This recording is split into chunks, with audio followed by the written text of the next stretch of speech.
IELTS Trainer 2, published by Cambridge University Press and UCLES 2019. This recording is copyright.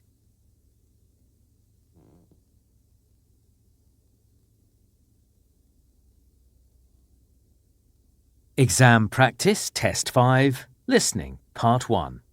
You will hear a number of different recordings and you will have to answer questions on what you hear. There will be time for you to read the instructions and questions and you will have a chance to check your work. All the recordings will be played once only. The test is in 4 parts.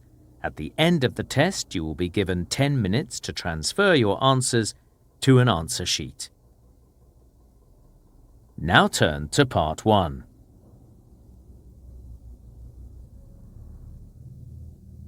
Part 1.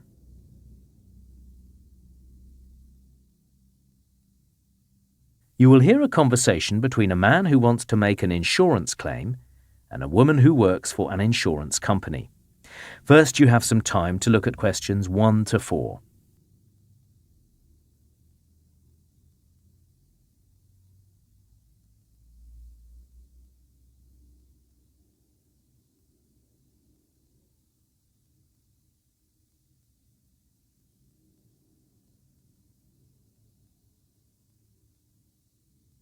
Now listen carefully and answer questions 1 to 4.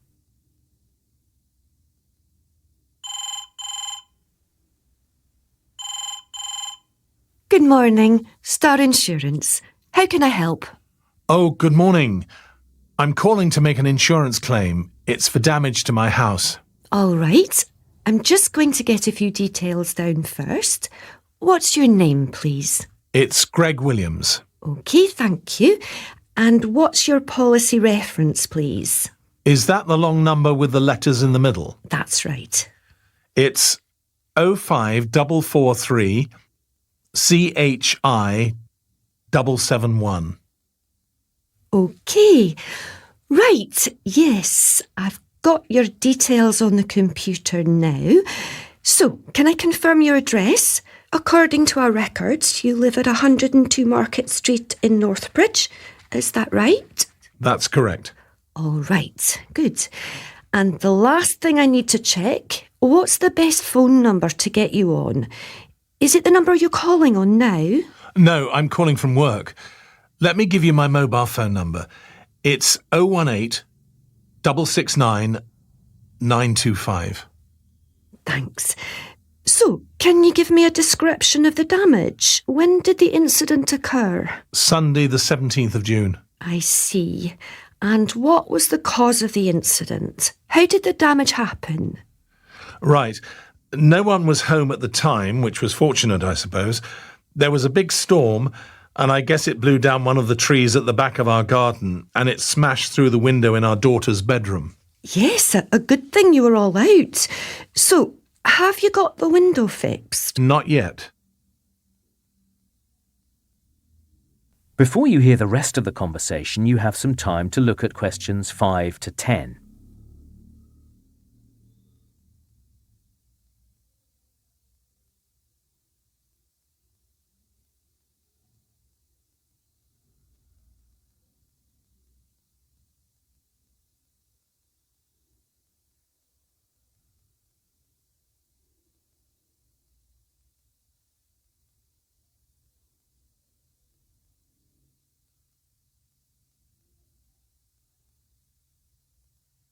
Now listen and answer questions 5 to 10. All right. And so, apart from the window, what are you claiming for? OK, like I said, it was my young daughter's room. Anyway, right below the window is her desk. That's all right, but she'd left her glasses on it, and they got really badly scratched. She'll need a new pair. Luckily, she hadn't left her headphones there, like she normally does.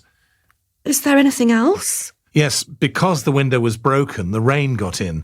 And what's really annoying is that, when was it? Just last month, we'd gone shopping and bought a carpet. We'd only had it for a couple of weeks and it got soaked. We had to remove it. Oh dear. Are there any other items you'd like to claim for? Yes. I suppose we should be grateful that the rain didn't reach her computer, but when the tree came through the window, it tore a hole through the curtain that was hanging there. OK, I'm making a note of all this. And one more thing I need to claim for. Yes, go on. We've had some repairs done already for a door we can't open. To the back of the house? No, it's for the garage. The tree hit that as well. OK, so have you contacted a professional builder yet? Yes, it's the same builder we always use. Do you want his name? Yes, please. OK, it's Stephen Honeywell. Honeywell. All right.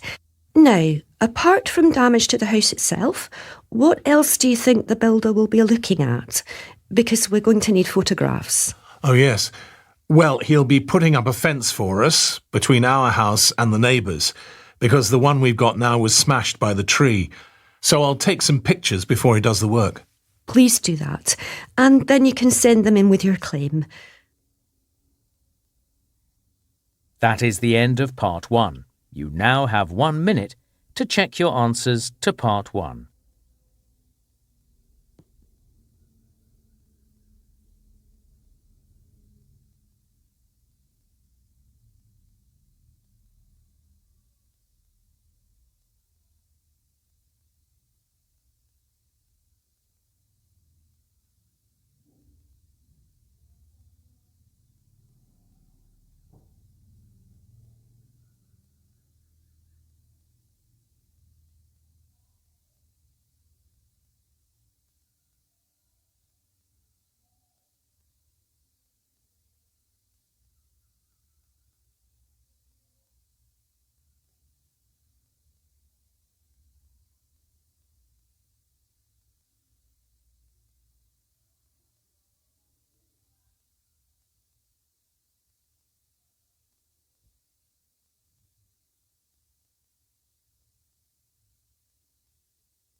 Exam practice. Test 5. Listening, Part 2.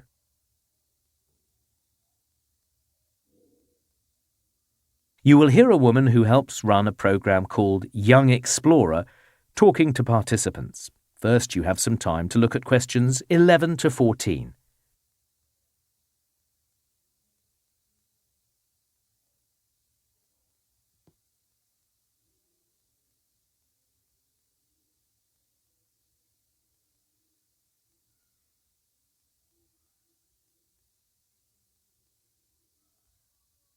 Now listen carefully and answer questions 11 to 14. All right, shall we start? It's good to see so many people keen to participate in our Young Explorer programme. I think that at this meeting we have groups from 12 different high schools. I can promise you that while it's challenging, it's also going to be a lot of fun. The Young Explorer programme offers some unique opportunities to participants. During the programme, you'll be trekking through forests, or maybe mountain tracks, or perhaps kayaking along the coastline. It can be a tough few days, but this part of the programme really gives your group an occasion to work as a team.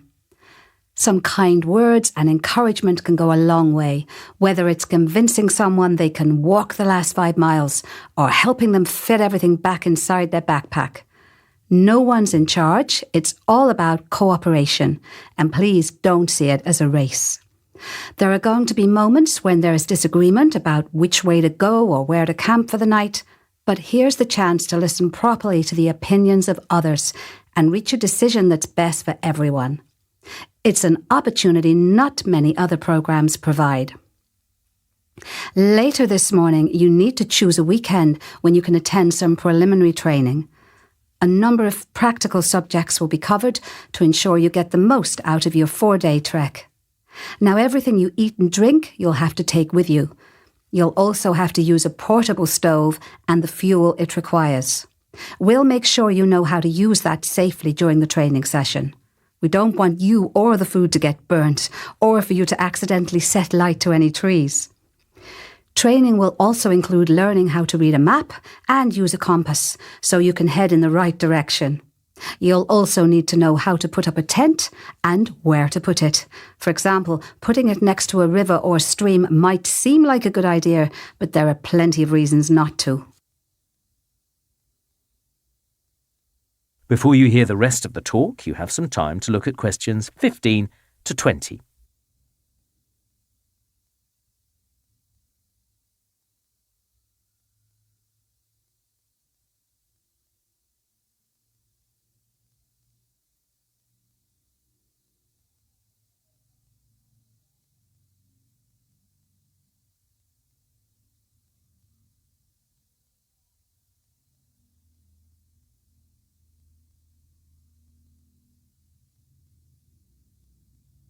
Now listen and answer questions 15 to 20.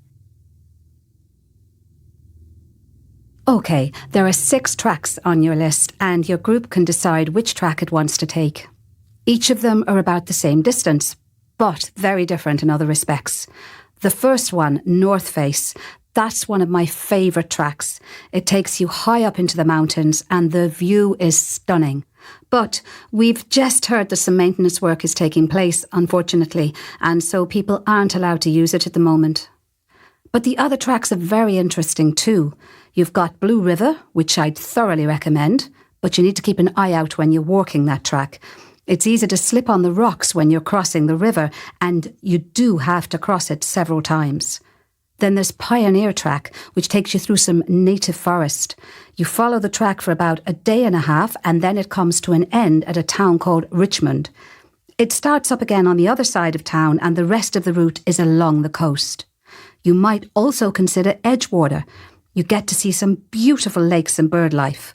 The only thing I'd say, though, is that it's very popular, and you'll probably come across a number of other groups out walking on the way. Number 5 on the list is the Murray Track. That one is certainly quite challenging.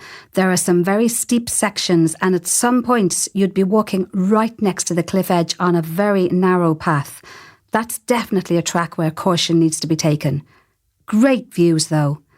And last but not least is Lakeside Track, which as the name suggests takes you along one of our biggest lakes. It has some terrific camping spots, but that also means it's a bit of a tourist attraction and you could well be sharing the track with many other visitors. Anyway, it's up to you which track you decide to take. That is the end of part 2. You now have half a minute to check your answers to part 2.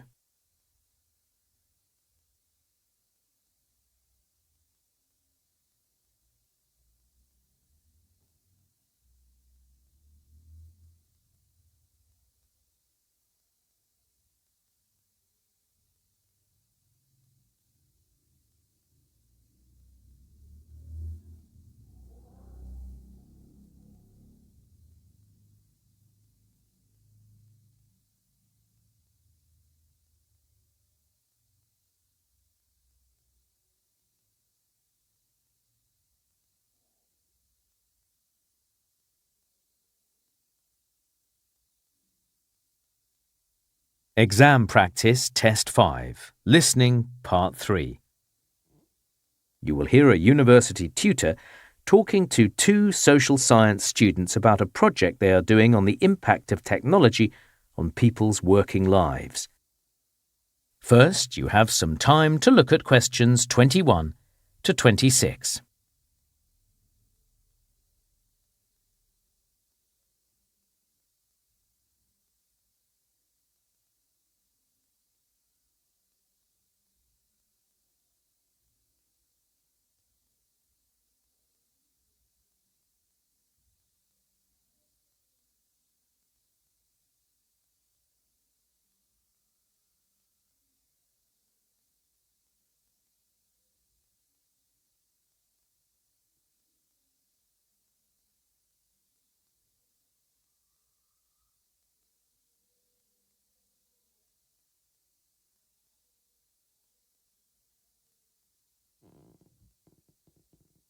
Now listen carefully and answer questions 21 to 26. OK, Kiara and Finn, can you tell me how your project is going? Your general topic was the future of work, wasn't it? Yes, we've read a lot of articles on it. Some were more interesting than others. There were a couple of writers that just made some strong statements without really backing them up. The problem is, it's such a big topic. Some of the articles were aimed at graduates, and some of them were targeting people who've been in work for years. We should have narrowed down our topic before we started searching. But anyway, the focus was always the changing nature of jobs, how it's all happening so quickly. Exactly. Every single article said we can forget the way things used to happen. Like you started out as an apprentice and then you stayed in the same company for years. That's over. I see that you've highlighted job title in your notes. Why is that? I think for some people, a job title used to define them. It was their identity. They worked their way up from the bottom, and eventually, one day, they became manager or head of department. And even in their social circle, outside of work, they wanted other people to know how long they'd been in a job. And now? It looks like we're moving away from the term job title. So, instead, a lot of businesses are hiring people to work on a project done or lead a team, but the contracts are temporary. Finn, do you think that's a big issue for young people? Having to move on once a project's finished? Not necessarily. It can be interesting to work in different places. People aren't always looking for a job that pays really well. It's more about gaining experience and creating a network. So money's not important? Well, I haven't started work myself, but according to all the articles I read, it's more about the different rates of pay. If you have a good salary, you probably have enough to enjoy life. But if you're only earning the minimum wage, how do you get by? That's my biggest worry. I looked at that Richard Greaves survey on work-life balance. Oh, good. Only 48% of people believe that their work-life balance will improve. Is that a statistic that surprises you? It's hard to say. I wonder what the survey actually asked. Was it just, will your work-life balance improve? Or did the interviewers break that down? I mean, did they actually ask the people who took part, do you enjoy spending more time at work than home? Good point. See if you can find out more. Finn, what else have you been researching? Learning new skills. The general view is that employers are just going to want their workers to constantly upskill, and apparently employers will expect them to attend courses at weekends or after work, not as part of the working day. I don't think that's a bad thing, as long as the company pays for it. And think about it. If you were smart, you'd study things that would help you if you had to change companies. I hadn't thought about that. Yes, good thinking. What about mobile technology? How might employees be affected now that phones and tablets make it possible to stay connected to work at all times? It's great.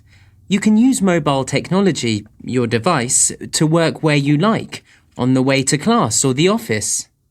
The media often focuses on the negatives, but as far as I'm concerned, having a tablet I can carry with me means I can manage my studies and my family commitments more easily. I actually think that in the future, mobile technology will reduce employees' stress. Before you hear the rest of the talk, you have some time to look at questions 27 to 30.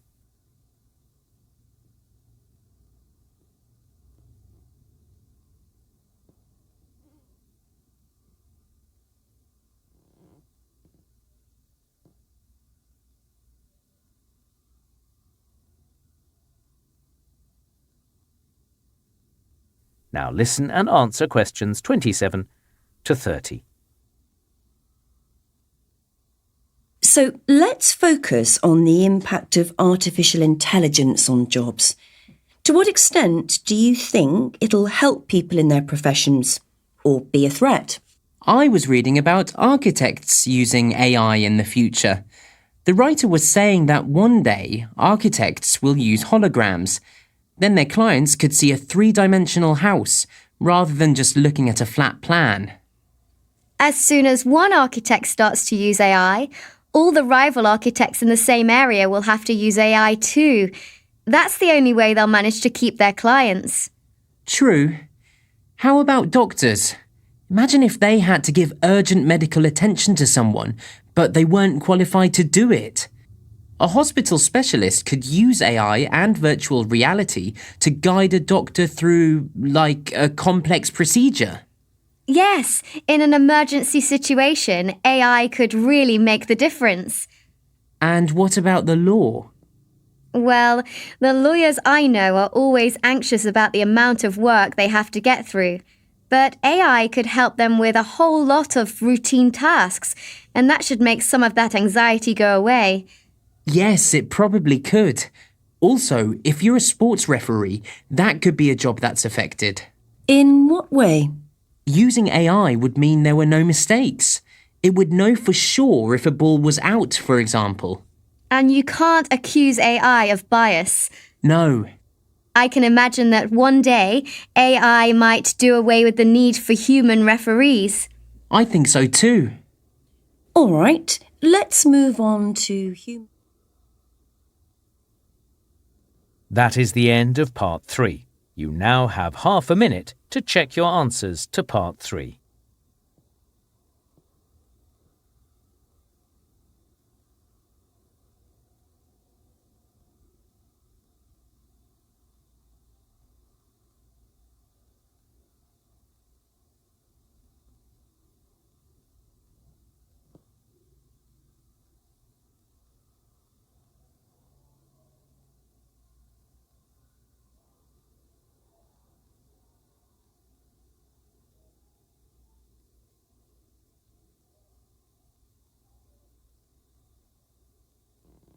Exam Practice Test 5, Listening Part 4.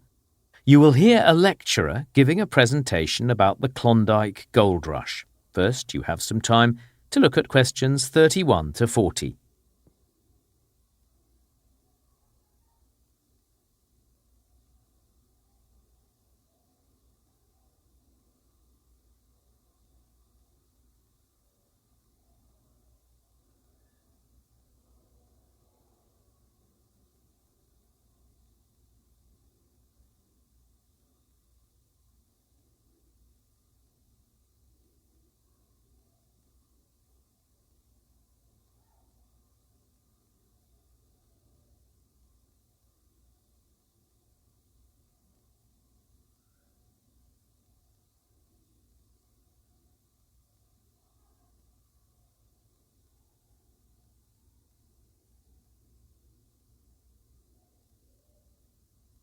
Now listen carefully and answer questions 31 to 40.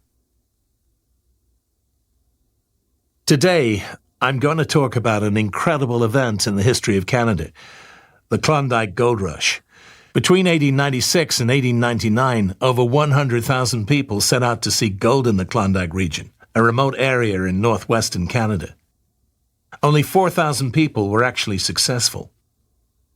Let's start by considering the journey people had to take in order to reach the Klondike River and start looking for gold. For most gold seekers, their journey began in Alaska, in a town on the coast called Skagway.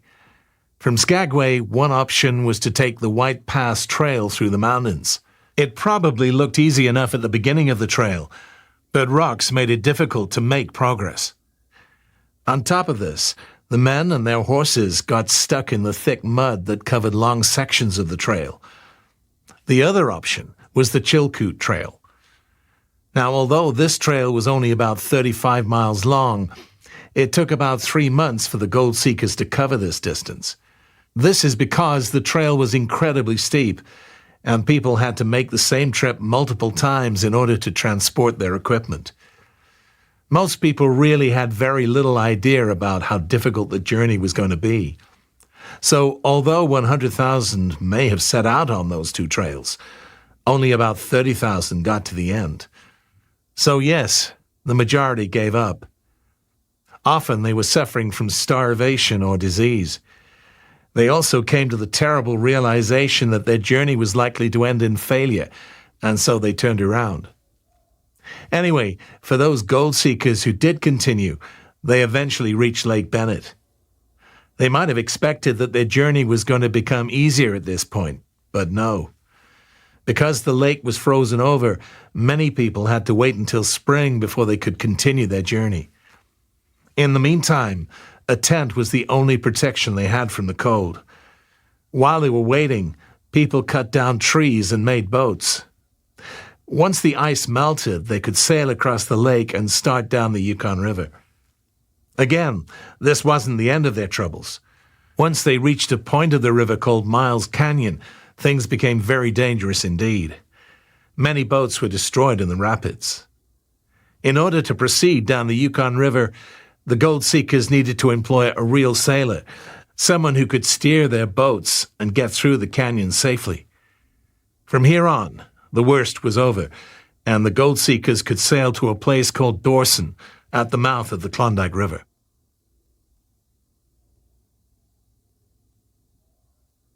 So earlier on I mentioned that gold seekers needed to make multiple trips up and down the two trails. This is because they had to transport an enormous amount of equipment. This equipment was set out on a very long list. It was actually the police who gave gold seekers the list, since they knew how unprepared many people were for the journey. People were obliged to take enough supplies to last them a year, so the list included clothing like boots and warm winter coats. There was also the food the gold seekers required. Perhaps items like tea weren't too hard to carry, but 400 pounds of flour would have been very heavy indeed. The gold seekers had to take a lot of tools as well, everything they needed for digging, for building, and so on. Things like rope were essential and could be packed away without too much difficulty. But imagine having to carry 2 or 3 buckets with you. All these things were compulsory. So, some people became very successful because of the gold rush, and not because they'd actually found gold themselves. Those who were business-minded saw many opportunities. They sold the supplies that the gold seekers needed. They established hotels and so on. And then there were people like Jack London. London was one of the gold seekers that actually survived the terrible journey, but he didn't find much gold. Still, he was inspired to write. Through his vivid description, his readers could share the feeling of adventure, even from the comfort of their armchair. Finally, it wasn't just men that tried to seek their fame and fortune. Many women also headed up the trails. Among them were Annie Hall Strong and Emma Kelly. In the US and in other parts of Canada, ordinary citizens were keen to read about life in the Klondike. Working for different newspapers, Hall and Kelly often described their first-hand experience of danger and hardship. Another thing that needs to be discussed. That is the end of Part 4. You now have 1 minute to check your answers to Part 4.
That is the end of the listening test. In the IELTS test, you would now have 10 minutes to transfer your answers to the answer.